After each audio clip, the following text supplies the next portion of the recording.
Hello, hello, hello, and welcome once again to Movies That Pop. I'm the Kernel. Let's see what popped up in theaters this week.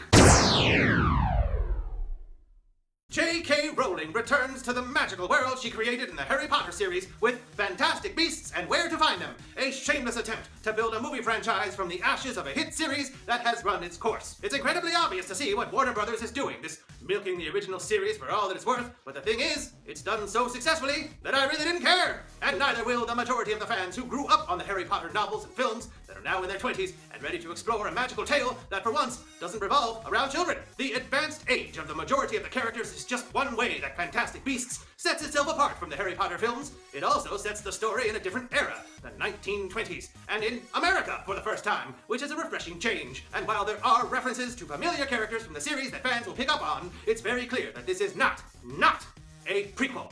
Or at least this movie isn't a prequel. This is clearly only the first in a planned new series of films, but so far, it looks like these won't be companion pieces to the Harry Potter films like the Hobbit films were to Lord of the Rings, and this certainly won't be a whole series of films intended to show you how certain characters came to be, how and who they are, which I think we can all agree is a historically bad idea. Instead, what we have here is a new plot with a new set of characters and a completely new setting in which the only elements that are familiar are the magical rules and customs that captured our imaginations almost 20 years ago. If they had to go back to the well, this was actually a pretty brilliant way to go about it. So here's the setup, as written directly for the screen this time by J.K. Rowling herself. Newt Scamander, who is a magizoologist, enters New York one day with a suitcase containing dozens of magical creatures, both great and small. Now, if you're familiar with this world, you won't bat an eyelash when it's shown just how much room there is inside this magical suitcase, with multiple people able to walk down inside of it, and vast rooms magically converted to each creature's natural habitat. And this is the movie's strong suit. The magic on display just does not fail to inspire and set alight the imagination,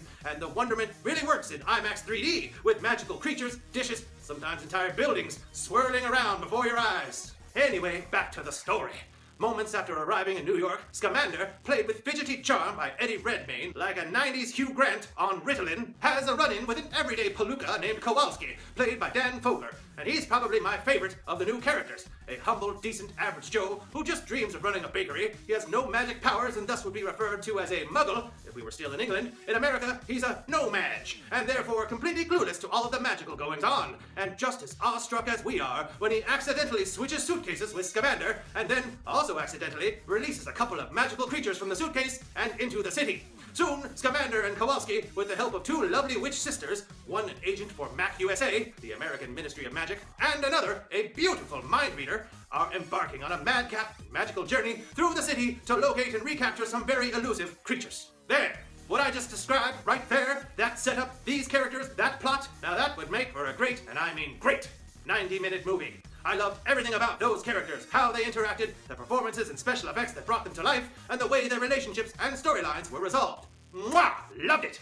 However, this movie is about 2 hours and 15 minutes long. So, what else is in there? Well, a lot of world building that drags the story down. Colin Farrell as a MAC USA agent looking for some kind of magical being that's gonna do something, fulfill a prophecy or something. Some Children of the Corn looking fanatics, including Ezra Miller, and led by Samantha Morton, who are devout and anti-witchcraft Puritans or something. Some New York politicians led by John Voight as the patriarch of a big political family who's gonna get involved somehow. And here's where the movie lost me every time. These events are built up like they might have some importance, and perhaps they will in future movies, but in this one, other than a few occasional intersections with a main group of misfits, they don't have much to do with the Fantastic Beasts, or where to find them. And that was the good stuff. Now, I have no idea what Rowling has planned for the next 4 installments, other than that there will be 4 more installments. So I won't begrudge her the wasted screen time here as necessary world building for conflicts that will play out down the road.